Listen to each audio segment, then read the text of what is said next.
Hi viewers, welcome to our channel. ప్రస్తుతం మనతో పాటు సీనియర్ జర్నలిస్ట్ దాము బాల సార్ ఉన్నారు. వారితో మాట్లాడారు. నమస్కారం సార్.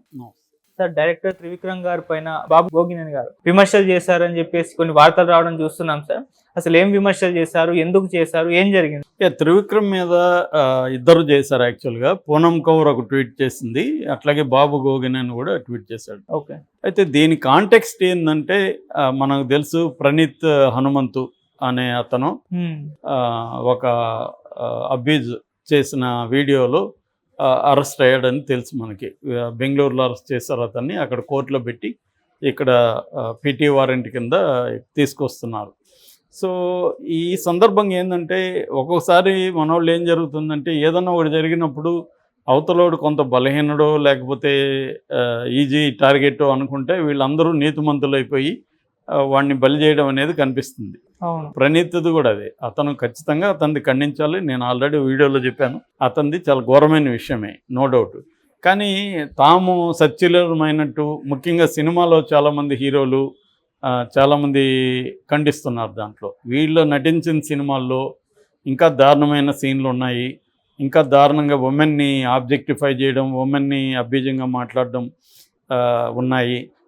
అట్లాగే నిన్నేదో ఒక వీడియో చూసా, అందులో అమ్మని పిల్లల్ని అంటే మాత్రం ఇది అంటున్నారు కదా, అత్తల్ని అనొచ్చా ఇలాగా, అత్తతో కూడా ఈవెన్ శోభనం కూడా అయిపోయినట్టుగా అంతా కూడా చిరంజీవి సినిమాల్లో కూడా చేశారు కదా. అసలు చాలా సినిమా అత్తల్లుళ్ళ సినిమాలంతా కూడా అట్లాంటివే కదా అనేది కూడా తీస్తున్నారు. ఖచ్చితంగా అట్లాంటి ఇవి మనకి కనిపిస్తాయి ఎక్కువగా తెలుగు సినిమాల్లో. ఈ కాంటెక్స్లో బాబు గోగినేనేమో త్రివిక్రమ్ మీద టార్గెట్ చేస్తున్నారు. ఇప్పుడు నిజానికి త్రివిక్రమ్ ఒకటే కాదు, తెలుగు సినిమాలో అనేక మంది ఎప్పటి నుంచో కూడా ఇట్లాంటి వ్యవహారాలు ఉన్నాయి. స్త్రీని ఆబ్జెక్టిఫై చేయడం, స్త్రీని కించపరుస్తూ తీయడం, ఇవన్నీ ఉన్నాయి. అయితే మనం ఎలా చూడాలంటే, అభివృద్ధి అనేది ఒక 50 ఏళ్లలో తెలుగు సినిమాలో స్త్రీల పరిస్థితి మీద కానీ మనం స్టడీ చేస్తే ఖచ్చితంగా ప్రోగ్రెసివ్ కనబడుతుంది. అప్పట్లో మీరు జయసుధ, జయప్రద వీళ్ళ క్యారెక్టర్లు చూస్తే, సోహన్ బాబుకి 2 భార్యలు, ఇద్దరు భార్యలతో అతను విక్టిమ్ లాగా చూపిస్తుంటారు. 2 భార్యల మధ్య పాపం ఎట్లా నలిగిపోతున్నాడు అన్నట్టుగా. రెండోది, భార్య భర్త గొడవ వస్తే ఫైనల్గా భార్య చంపలేసుకొని వచ్చి కాళ్ళ మీద పడితే ఈయన చాలా జెంటిల్గా అలా తీసి హగ్ చేసుకుంటాడు. ఈ సీన్లంతా అప్పుడు ఉండేవి. ఇలాంటివి ఇప్పుడు ఎందుకు లేవు? అంటే సమాజంలో లేవు. జనరల్గా సినిమా ఏం చేస్తుందంటే, సమాజాన్ని రిఫ్లెక్ట్ చేస్తుంది. అంటే మిర్రర్ లాగా చూపించదు, రిఫ్లెక్ట్ చేస్తుంది. అంటే సమాజంలో ఉండే అనేక అంశాలని కాంటెంపరీగా ఉంటుంది సినిమా. ఎప్పుడు కాంటెంపరీ సమాజంలో విషయాల్ని రిఫ్లెక్ట్ చేస్తుంది. సాహిత్యం కంటే కూడా ఈ విషయంలో అడ్వాన్స్గా ఉంటుంది సినిమా. ఎందుకంటే చూసేది కాంటెంపరీ పీపుల్ చూడాలి కాబట్టి, వాళ్ళ లైఫ్స్కి కనెక్ట్ అవ్వాలి వాళ్ళు. కాబట్టి అందుకని సమాజంలో స్త్రీల పరిస్థితుల్లో మార్పులకు అనుగుణంగా సినిమా కూడా ఆ విషయంలో, ఇప్పుడు ఇంతకుముందు స్త్రీలందరూ ఏమండి అని మాత్రం అనేవాళ్ళు భర్తల్ని. ఇవాళ ఒరే అని కూడా సినిమాల్లో, చాలా సినిమాల్లో పోరా అనే టైటిల్సే వస్తున్నాయి. కాబట్టి ఇవన్నీ మార్పు అనేది ఖచ్చితంగా ఉంది. అయితే ఇప్పటికి కూడా ఆబ్జెక్టిఫికేషన్ అంటే అది కన్జ్యూమర్ కల్చర్. మనకి స్త్రీలనే కాదు, మగవాళ్ళని కూడా ఆబ్జెక్టిఫికేషన్ ఉంది.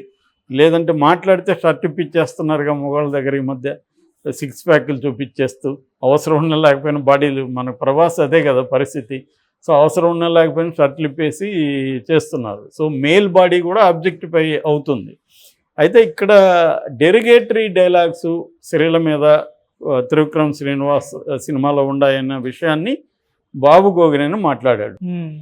రీసెంట్గా అదేం సినిమా అది, గుంటూరు కారంలో అమ్మాయిని అడిగేటప్పుడు, ఇదేంటి గుడ్డు చిన్నగా ఉంది, నువ్వు పెట్టావా కోడి పెట్టావా అనేది అడిగాడు. అది ఆటోమేటిక్గా మనకి నవ్వు వస్తుంది, కానీ దట్ ఈజ్ ద డెరిగేటివ్. అదే మనం బయట అంటే తంతారు, ఎవరినన్నా విమెన్ని అంటే తంతారు. ఈ ఆబ్జెక్టిఫికేషను, వాళ్ళని తక్కువగా చూడడం, డెరిగేటర్గా వాళ్ళని చేయడం, అంటే మేల్ డామినేషన్తో మాట్లాడడం, ఇటువంటివి ఖచ్చితంగా అందరి సినిమాల్లోనూ ఉంటాయి. ఇక్కడ ఎవరు స్త్రీని ఈక్వల్గా చూడడానికి తీసిన సినిమాలు కాదు. సో త్రివిక్రమ్ సినిమాలు నేనైతే ఎక్కువ చూడలేదు, కానీ అతని సినిమాల్లో కూడా మనకు కనబడతాయి. క్లిప్స్ అవి వస్తున్నప్పుడు చూస్తాం కదా, కనబడతాయి. సో దాన్ని బాబు గోగినేని చెప్పాడు. అంటే మీరు సినిమా వాళ్ళు ఇప్పుడు ఆ ప్రణీత్ని ఖండించడానికి బయలుదేరారు. మీరేమన్నా తక్కువ అనేది, ఎందుకంటే సినిమా వాళ్ళు ఎక్కువ స్పందించారు. సుధీర్ బాబు, చాలామంది, మన విష్ణు, మంచు మనోజు, అవును. అతను ఎవరు, చిరంజీవి, సాయి ధర్మతేజ, వీళ్ళు చాలా అగ్రెసివ్. మరి సాయి ధర్మతేజ వాళ్ళ మామయ్య సినిమాల్లోనే బోల్డ్ ఘోరం అంతా ఉంది. చిరంజీవి సినిమాల్లో స్త్రీలని ఎట్లా చూడడం అంటే ఫిమేల్ సెక్సువాలిటీని కంట్రోల్ చేయడమే హీరో పని అనమాట చాలా సినిమాల్లో. దాని మీద మా ఫ్రెండ్ బ్రహ్మాండమైన బుక్ కూడా రాశాడు, మెగాస్టార్ అని. దాంట్లో ఆయన ఈ చాప్టర్లంతా కూడా చర్చించాడు, ఎట్లా ఫిమేల్ సెక్సువాలిటీని మేల్ హీరో కంట్రోల్ చేయడం అనేది చిరంజీవి సినిమాలో ఎలా ఉంటుందో ఆ బుక్ చదివితే, మెగాస్టార్ అనే బుక్ మనకు బాగా అర్థమవుతుంది. కాబట్టి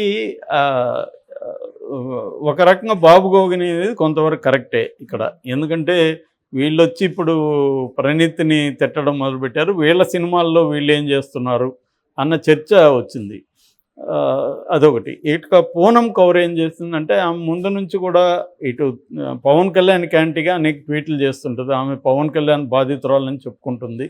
అయితే క్లియర్గా స్పష్టంగా ఆమె ఎప్పుడు కూడా బయటికి రాలేదు, నాకు ఈ అన్యాయం చేశాడు పవన్ కళ్యాణ్ అని ఓపెన్గా రావడము, దానికి సంబంధించిన ఆధారాలు పెట్టడం అనేది చేయదు. కానీ ఇండైరెక్ట్గా అప్పుడప్పుడు అలా మాట్లాడుతుంటుంది. అలాగే ఈసారి కూడా త్రివిక్రమ్ డైలాగులు అంతకంటే మంచిని ఎట్లా ఎక్స్పెక్ట్ చేయగలము అన్నట్టుగా ఒక పోస్ట్ పెట్టింది.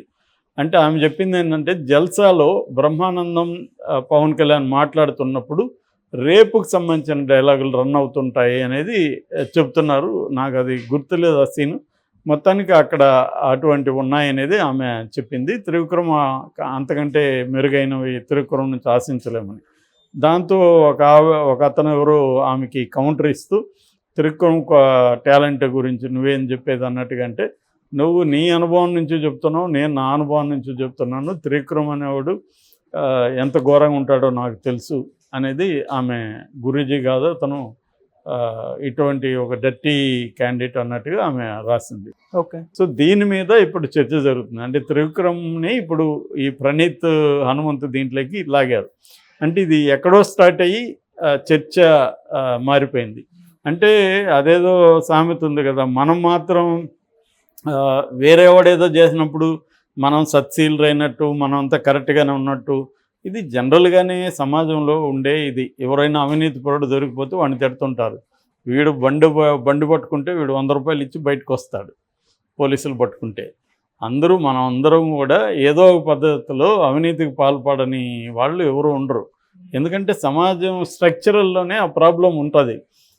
అన్నీ అవినీతి అనేది సిస్టంలో లేకుండా చేయాలి తప్ప వ్యక్తులుగా అవినీతికి బయట ఉండడం అనేది సాధ్యం కాదు. ఓకే. ఎవరో ఒకరిద్దరు ఉండొచ్చు, కానీ దానివల్ల అనేక సమస్యలు ఎదుర్కోవాల్సి ఉంటుంది.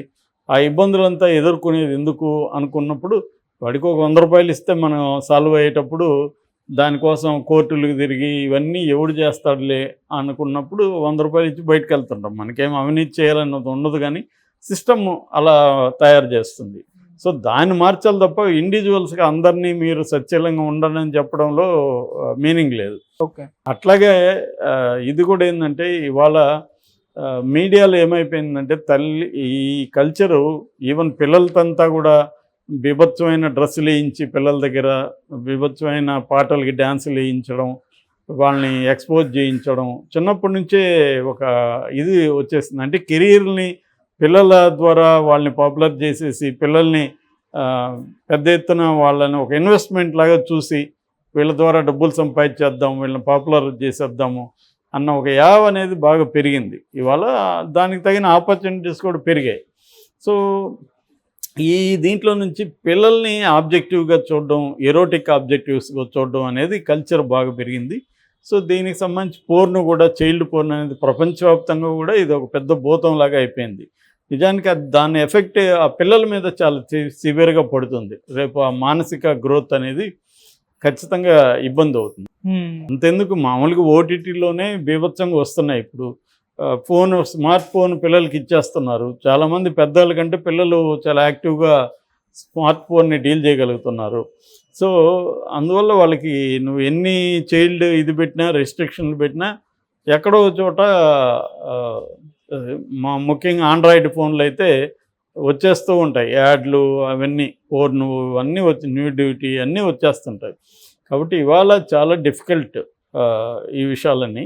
ఏదేమైనా ప్రణీత్కి సంబంధించిన చర్చ జరగడం అయితే అవసరం ఖచ్చితంగా. అతను ఒక్కడే దోషి కాదు, మనం అందరం కూడా ఎంతో కొంత ఈ విషయంలో దోషులమే అన్న ఒక ఎరుక అనేది కూడా ఇంపార్టెంట్. ఓకే. ఏదో